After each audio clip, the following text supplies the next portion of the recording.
Baik, saudara sekalian, dalam kesempatan ini saya akan mengulas salah satu aplikasi yang bermanfaat untuk mahasiswa hukum atau mahasiswa yang belajar ilmu syariah atau hukum Islam di universitas-universitas di Indonesia, yaitu aplikasi pembagian warisan. Karena kenapa penting ini? Hukum waris itu adalah mata kuliah wajib di Fakultas Hukum ya.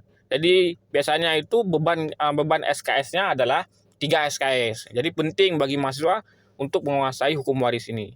Yang kedua, banyak mahasiswa-mahasiswa itu kesulitan dalam perhitungan pembagian warisan, sulit memahami hukum waris Islam ya karena memang karena durasi pembelajaran yang tidak lama, kemudian mereka tidak punya basic keilmuannya sedikit ya.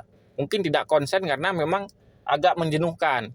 Tetapi sebenarnya jika kita jeli, banyak aplikasi-aplikasi di Play Store itu yang bisa kita download untuk memudahkan perhitungan pembagian warisan. Baik, pertama saya perlu jelaskan, di Indonesia itu berlaku 3 hukum waris. Pertama adalah hukum waris Islam. Ini sebelum kita masuk ke dalam ulasan aplikasi ini. Hukum waris Islam itu berlaku secara mutlak atau untuk orang Islam. Jadi dia hanya berlaku untuk orang Islam. Jadi tidak mungkin untuk non-Muslim. Jadi apabila ada seorang laki-laki atau perempuan meninggal dunia dan ia beragama Islam, maka pembagian harta yang ia tinggalkan itu dilakukan dengan pembagian hukum waris Islam. Kedua, hukum waris BW, Burgerlich Wetboek, atau yang biasa dikenal dengan istilah hukum waris KUH Perdata. Nah, ini berlaku untuk orang Indonesia yang beragama non-Islam, ya, non-Muslim. Jadi siapapun yang beragama non-Muslim, maka mereka jika terjadi sengketa waris, penyelesaiannya menggunakan KUH Perdata. Yang ketiga, hukum waris adat. Hukum waris adat ini berlaku untuk siapa saja orang Indonesia yang di daerahnya atau komunitasnya masih diterapkan hukum waris adat. Misalnya di Minangkabau dengan sistem mama matrilineal, atau di Batak Karo zaman dulu yang menggunakan patrilineal, atau di daerah Kalimantan suku Dayak yang menggunakan sistem pembagian warisan komunal, komunitas ya. Atau di daerah-daerah tertentu di mana saja yang mana pembagian warisan itu masih dilakukan dengan adat meskipun beriringan dengan hukum Islam. Contohnya di Jawa misalnya ya.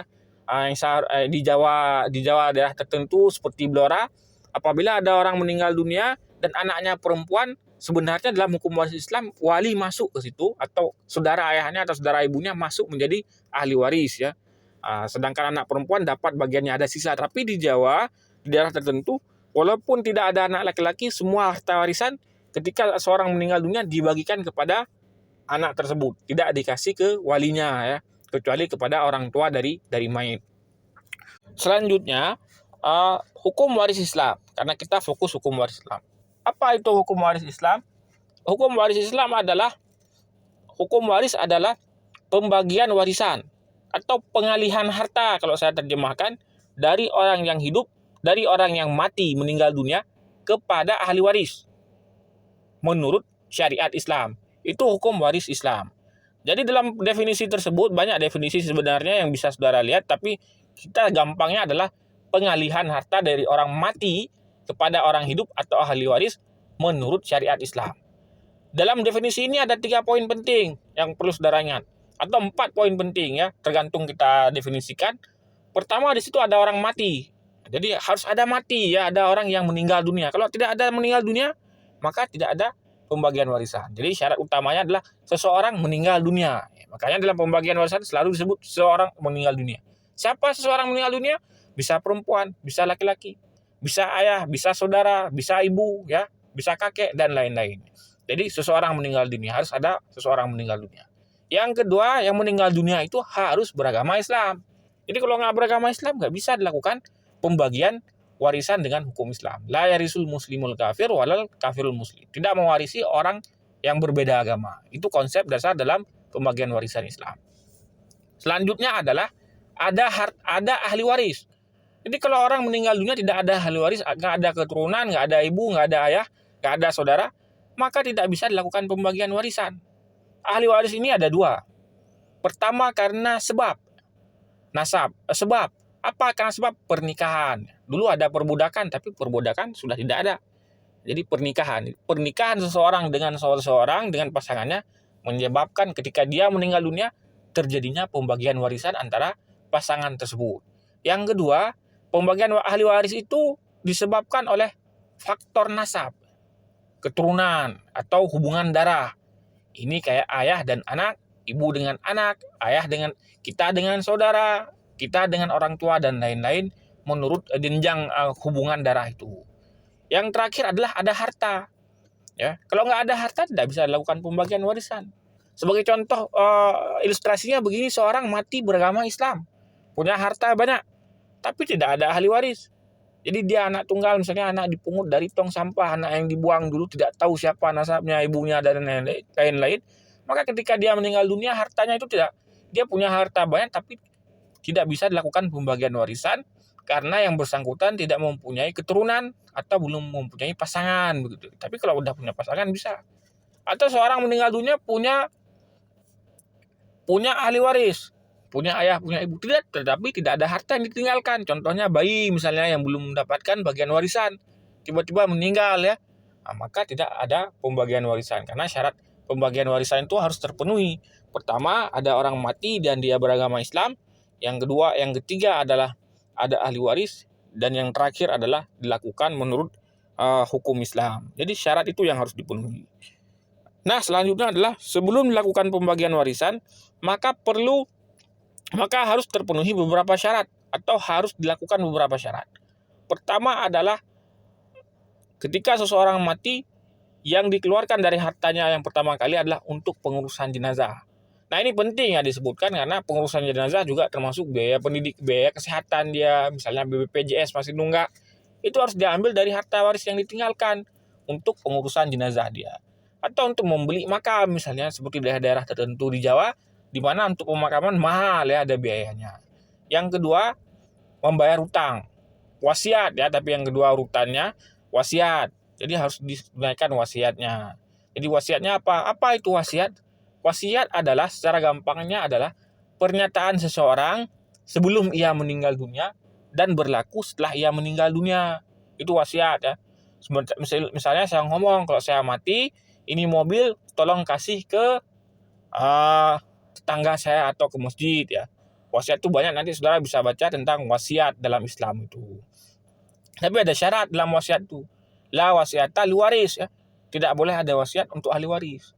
Karena ini bahaya kalau wasiat untuk ahli waris bisa memunculkan pertikaian di antara saudara. Misalnya kalau boleh wasiat, ayah mewasiatkan saja. Misalnya karena ada anaknya yang nggak beres, narkoba dan lain-lain, dia wasiatkan. Kalau aku mati, ini semua harta dia buat di notaris, jatuh ke anak pertama. Nah, ini nggak boleh dalam hukum Islam. Tapi di BW pembagian warisan untuk KUH Perdata boleh ya. Wasiat itu bisa menafikan bagian-bagian ahli waris, lebih kuat ya. Tapi di Islam, la wasiata li waris, untuk menjembatani atau mencegah terjadinya pertikaian di antara ahli waris. Yang selanjutnya yang harus ditunaikan setelah wasiat adalah bayar utang. Yang ini utang ini penting ya. Jadi sebelum pembagian warisan dilakukan, utang harus dibayar. Nah, pertanyaannya berapa jumlah utang yang harus dibayar? Atau bagaimana jika utang itu lebih besar daripada harta yang ditinggalkan? Ini banyak pendapat ulama ya. Tapi yang dipegangi dan ini lebih aman untuk ahli waris adalah utang yang dibayarkan itu adalah sebesar harta yang ditinggalkan. Jika seorang mati sebagai ilustrasi meninggalkan 100 juta, utang 1M, maka utang yang dibayarkan adalah 100 juta. Sisa 900 juta itu siapa yang bayar? Tidak perlu dibayarkan. Tapi jika ahli waris mau membayarkan, nggak apa-apa, misalnya anak membayarkan utang orang tua. Tapi perlu ditegaskan hukum bahwa ahli waris tidak berhak untuk membayar utang melebihi harta yang ditinggalkan oleh pewaris. Kecuali ahli waris ikut berutang ya. Misalnya kalau kita utang di bank, kita ikut tanda tangan sebagai penjamin. Ya, itu lain ceritanya. Tapi kalau nggak ada seperti itu, maka ahli waris itu tidak punya hak untuk menolak membayar utang dari pewaris ya.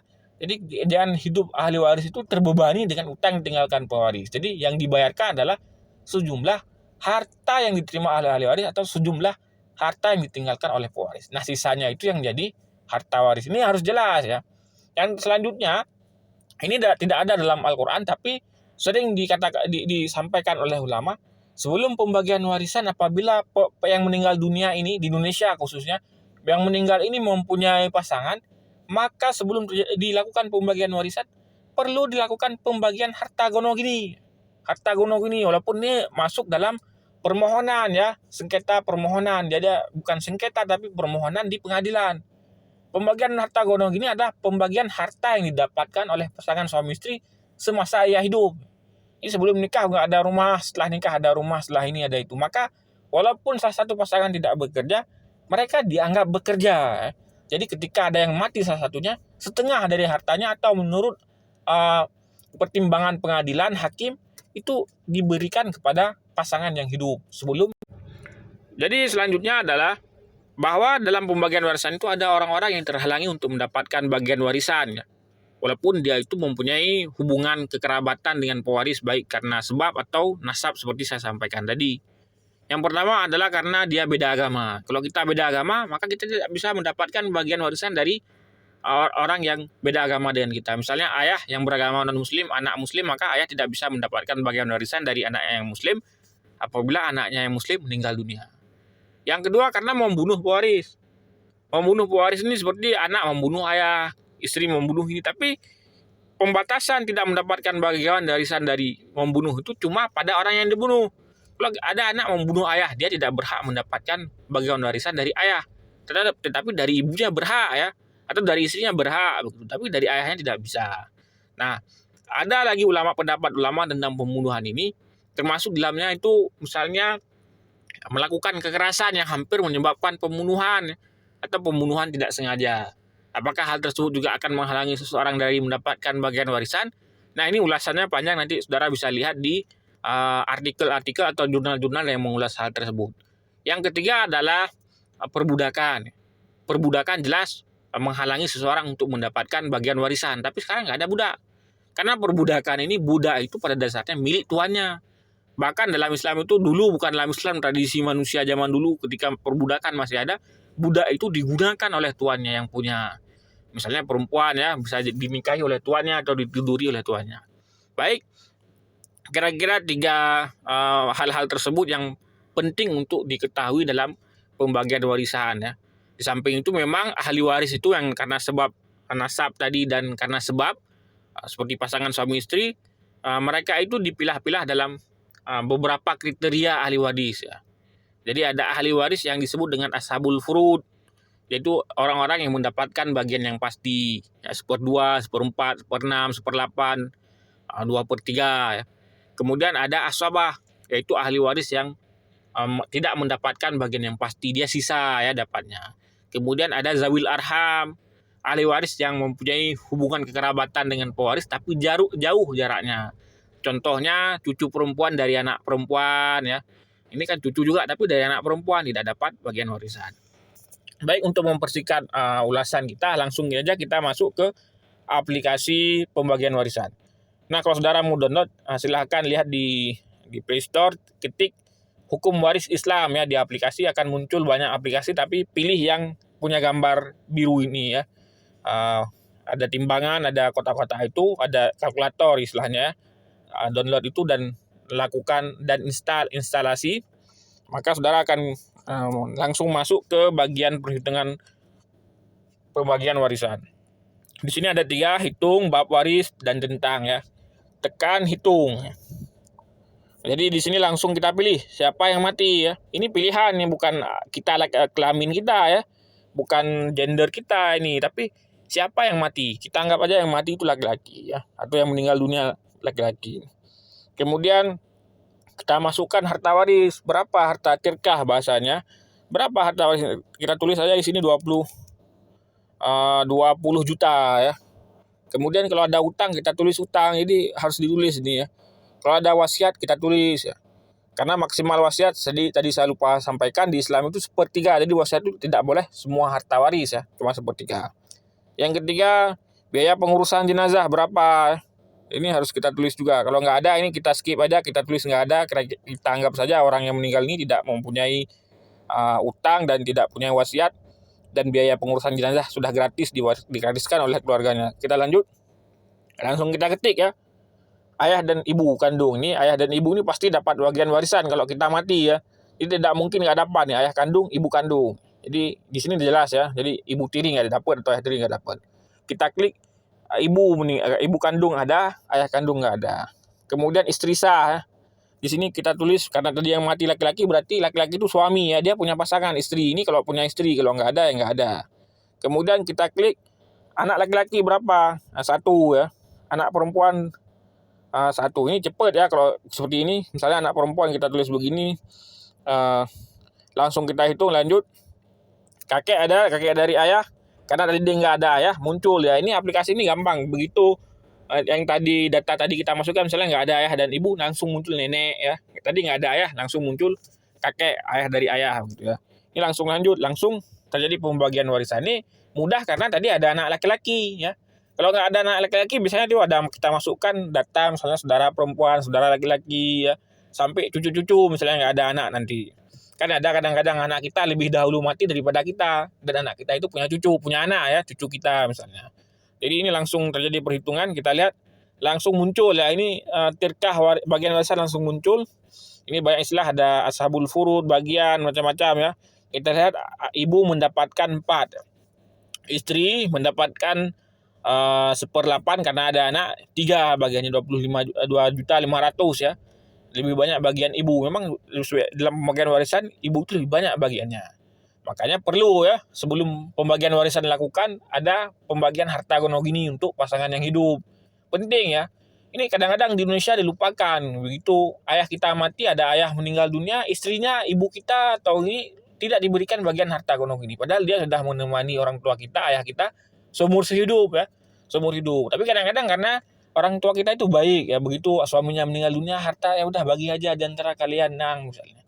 Di antara anak-anaknya dia cuma dapat dikit, bahkan kadang-kadang nggak mau dapat, dikasih aja ke anaknya. Ini kita lihat anak laki-laki dapat 2 bagian, anak perempuan dapat 1 bagian ya. Jadi istri memang dikit bagiannya 1/8 karena ada anak, kalau nggak ada anak 1/4. Jadi gampang aplikasi ini, saudara lihat langsung terjadi pembagian warisan. Ini kalau dijumlahkan 14 juta ini tambah di atas langsung mencapai batas 20 juta itu ya. Jadi sangat gampang menggunakan aplikasi ini untuk berbagai kasus ya. Jadi tidak sulit, tinggal dimasukkan angka. Cuma yang perlu saya ingatkan, konsep dasar dalam pembagian warisan Islam, dan ini sering dilupakan kadang-kadang, pembagian warisan itu dilakukan pada nilai barang. Harta tadi yang saya sebutkan harus ada harta. Harta itu diukur dengan uang, dengan nilai ya, dengan nilai yang bernilai. Dan nilai itu harus konstan, maksudnya nilai itu dapat diukur gitu. Jadi karena itu pembagian bisa dilakukan pada objek-objek harta bergerak atau tidak bergerak ya. Karena beda-beda harganya. Contohnya begini, kita sering orang Indonesia ketika mati itu kadang-kadang uang cash nggak ada ya, tapi yang ada tanah, ada rumah dan lain-lain. Misalnya ada seorang mati meninggalkan 4 rumah, ada dia itu punya 4 anak laki-laki. Nggak ada istri sudah meninggal, nggak ada orang tua, cuma 4 anak laki-laki. Seharusnya kan satu-satu per orang. Tapi dalam warisan bukan begitu ya. Rumah itu yang 4 harus dinilai dulu, dihitung nilainya berapa. Jadi rumah 1 berapa harganya, rumah 2 berapa harganya, rumah 3 berapa harganya. Karena kan harga dari benda tidak bergerak atau bergerak itu beda-beda ya. Mobil Fortuner sama Avanza ya beda harganya ya. Rumah yang di daerah kota atau tanah daerah kota dengan tanah desa ya beda harganya. Makanya dalam pembagian warisan itu, sebelum dilakukan pembagian warisan, itu harta ditulis dulu, diasetkan, terus dinilai ya, dikonversi dengan harga pasaran. Harga mana? Harga termurah yang mudah laku. Di pasaran ya, jangan dibuat-buat. Tanya daerah situ berapa harganya. Nah, baru dikonversi ke harta yang kita miliki atau harta peninggalan pewaris ya, orang tua kita atau saudara kita yang kita menjadi ahli waris di situ. Jadi gampang kali. Ini langsung kalau kita mengulang-ulang, ini apa muncul aplikasi lain? Udah nggak tahu ini muncul kemana-mana. Baik, kira-kira begitu untuk pembagian warisan dengan menggunakan aplikasi ya. Saudara bisa gunakan aplikasi ini untuk membantu saudara dalam belajar ilmu waris atau untuk menghitung harta waris di keluarga. Sekian, terima kasih.